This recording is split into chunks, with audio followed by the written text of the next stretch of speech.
O deputado Renato Freitas, que é um exemplo progressista aqui do Paraná, detonou a hipocrisia de católicos de extrema-direita. O que ele falou? Vamos perguntar aí pro Pedro Zambarda aqui no plantão do Meteoro.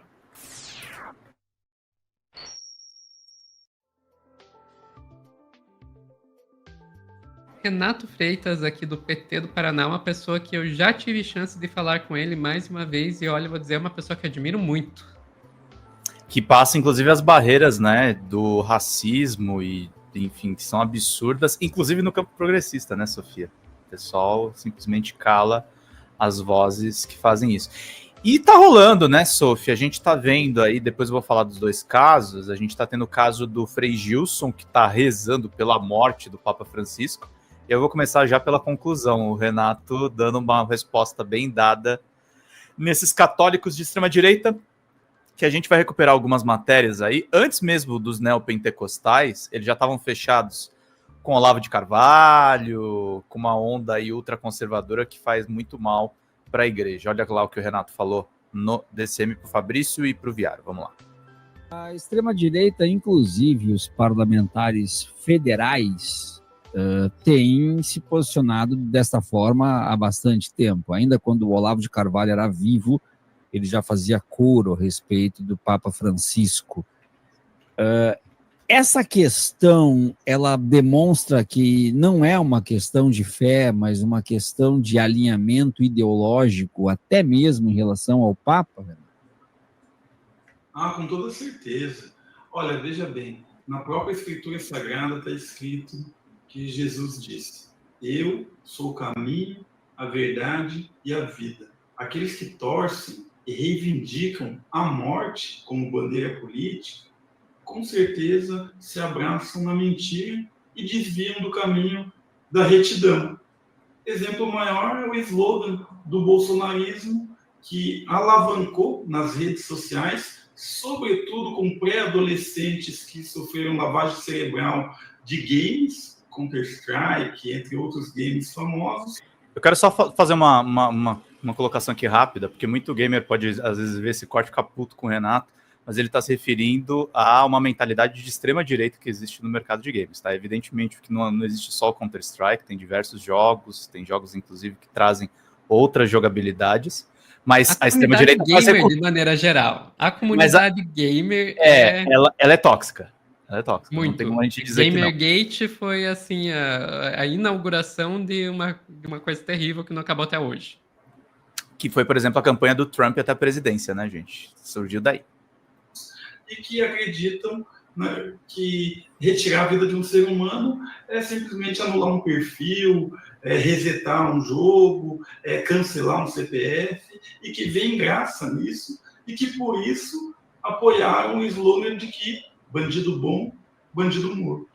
Nós sabemos que o próprio bolsonarismo abarrotou a institucionalidade, os seus gabinetes de bandidos, tendo como principal representante o Adriano da Nóbrega, que teve a sua mãe trabalhando no gabinete da família Bolsonaro, que foi homenageado pelo Bolsonaro, enquanto estava preso, inclusive, né, ganhou medalha no Rio de Janeiro.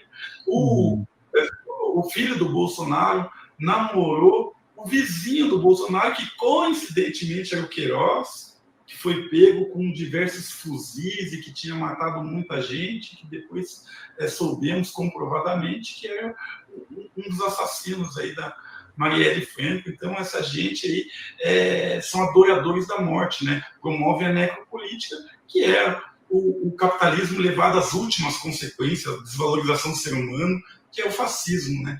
Então, o fascismo gerou uma religião própria e essa religião produziu uma idolatria, que é a idolatria do bolsonarismo. As pessoas já não querem mais converter uns aos outros em cristãos nessas igrejas. Não em todas, mas numa grande maioria delas. Querem converter as pessoas ao bolsonarismo. E esse tipo de idolatria, mais hora, menos hora, cairá por terra. Eu tenho fé. É isso. Achei que o Renato deu uma boa enquadrada. Aí é importante a gente lembrar, Sophie, a respeito dessa infiltração de extrema-direita, fora o antigo Papa Ratzinger. O Leandro Demore fez uma reportagem muito boa sobre o radicalismo de extrema-direita na Igreja Católica vindo da Espanha, que inclusive engloba um querido, né? Que é o Alan dos Santos. Tem a fotinha imortalizada nessa reportagem. O criador radical católico. Sempre vale lembrar, o pessoal às vezes esquece disso. A gente lembra do Alan dos Santos por causa do Terça Livre, né? Ele é o cara que quase virou padre.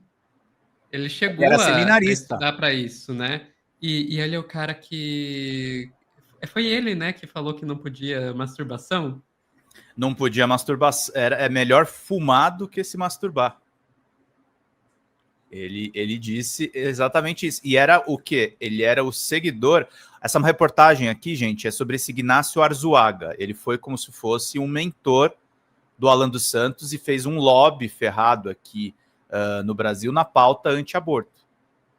Então é daí que surgem esses grupos de extrema-direita. E a gente tem, claro, o Alan dos Santos, antes do Terça Livre, como seminarista e ainda com algum cabelo que ele tinha nessa cabeça calva ali no começo dos anos 2000.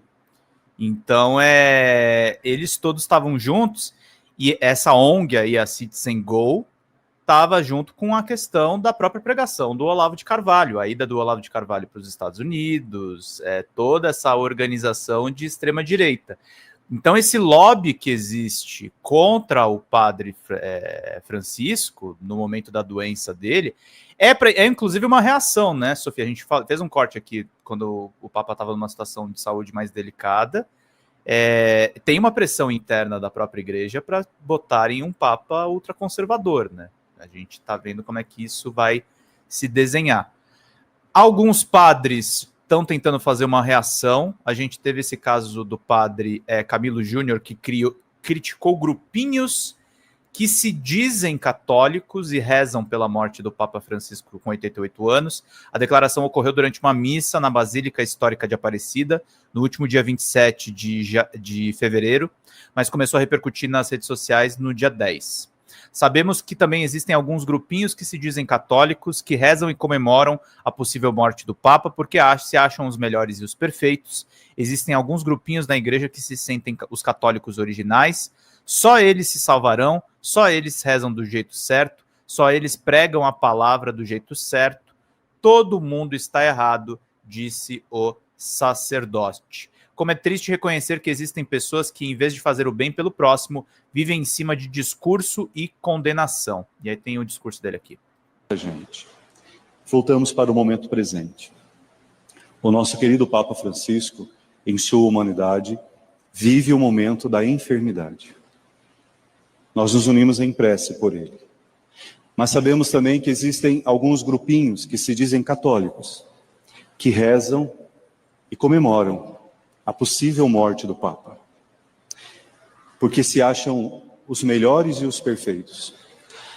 Existem alguns grupinhos na igreja que se sentem os católicos originais. Só eles se salvarão, só eles rezam do jeito certo, só eles pregam a palavra do jeito certo. Todo mundo está errado. Olha que ignorância, que falta de sabedoria.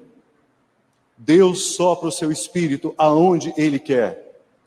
E neste conflito, onde grupinhos dentro da igreja que se dizem católicos, porque são de títulos, porque não conheceram nada daquilo que Jesus ensinou, não aprenderam nada da verdade do amor.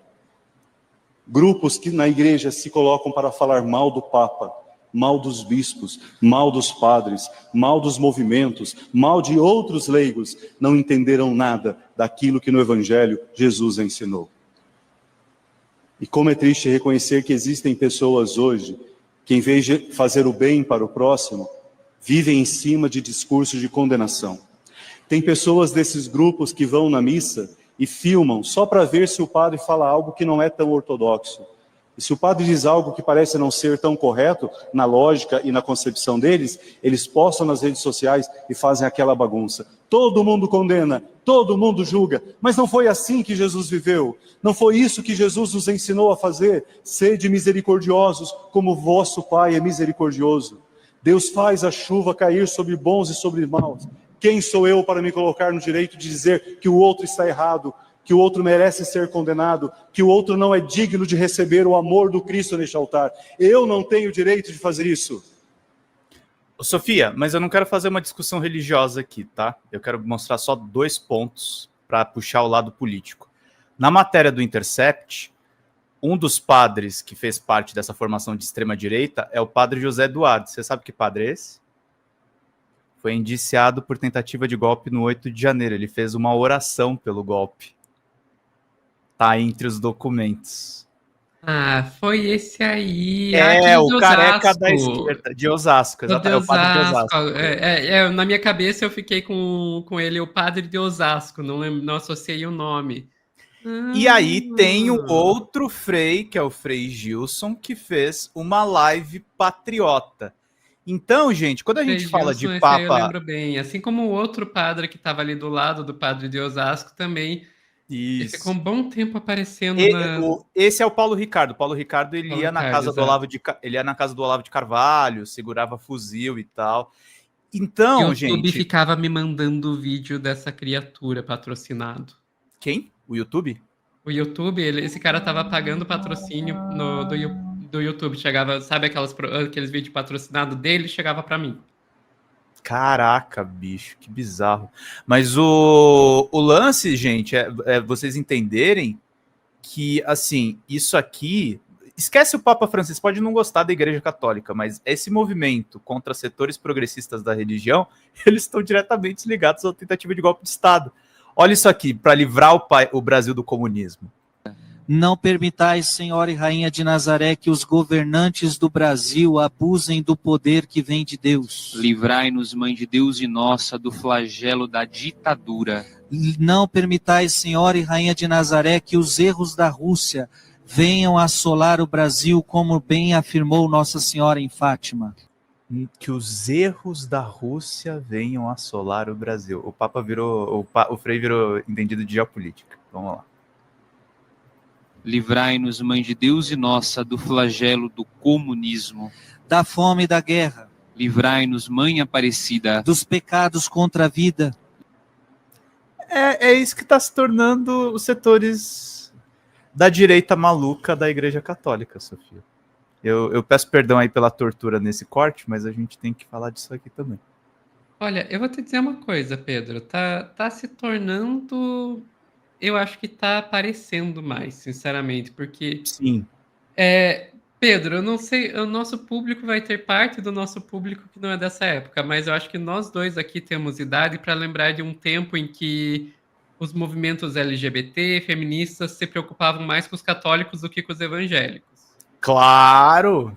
Os evangélicos, eles começaram a ganhar proeminência ali no 2010, na década de 2010, ali 2011, quando a gente vê a formação de uma bancada evangélica mais forte. Para quem não lembra, o Edir Macedo cresceu muito nos governos do Lula, nos anos 2000. Exato. Antes disso, eu lembro claramente quando eu era adolescente, estava começando a me interessar mais por ciência e tal, eu lembro que a grande discussão era a questão de células-tronco, se podia ou não pesquisa com células-tronco, o inimigo não eram os evangélicos, era a CNBB. Sim. Quando a gente falava, tinha discussão no movimento feminista sobre questão de aborto, os inimigos eram a CNBB, a Congregação Nacional de Bispos do Brasil, se eu não me engano, a sigla. Isso. Então, depois dos evangélicos, especialmente ali no começo dos anos 2010, ali a bancada evangélica ganhando mais força com o Marco Feliciano e tal, eles acabaram fazendo os católicos parecerem progressistas, mas nunca foram. Sempre houve, e ainda existe, um setor progressista dentro da Igreja Católica, que a gente pode traçar lá atrás com as comunidades eclesiais de base, a gente tem nomes famosos aí, Leonardo Boff, etc. Sim, sempre existiu esse setor mais a teologia da libertação e tudo mais. Leonardo Boff que foi perseguido por esses setores reacionários. Exato. Então sempre existiu esse setor progressista dentro da Igreja Católica, mas existir um setor progressista dentro da Igreja Católica não quer dizer que a Igreja Católica é progressista. Inclusive, a gente está falando do Papa, o Papa atual, a gente pode dizer que ele é mais progressista. Tem suas deslizadas, mas assim, é um Papa católico, né? Tem limites. Mas olha os dois papas anteriores e você vai ver que de progressistas não tem nada. O Bento XVI e o João Paulo II. O João Paulo II, inclusive, passou muita coisa ruim sobre essa capa de ser o Papa pró-globalização, e aí ele agradava muito o presidente neoliberal. E é isso, Dom Helder Câmara. Padre Júlio Lancelotti. Lancelotti. São exceções. Mas a regra, gente, a regra é isso. É o que o Renato Freitas falou naquele corte que a gente mostrou no começo desse corte. Corte. Eles não querem converter para a religião, eles querem converter para o bolsonarismo. Exato. Enfim, ficamos por aqui, Pedro? Ficamos por aqui, Sofia. Eu sempre trago os cortes difíceis, né, gente? Mas olha, depois do que a Dai já me fez passar hoje, eu tô aqui num piquenique. Pessoal que está assistindo ao vivo, o plantão ainda não acabou. A gente já volta com mais notícias.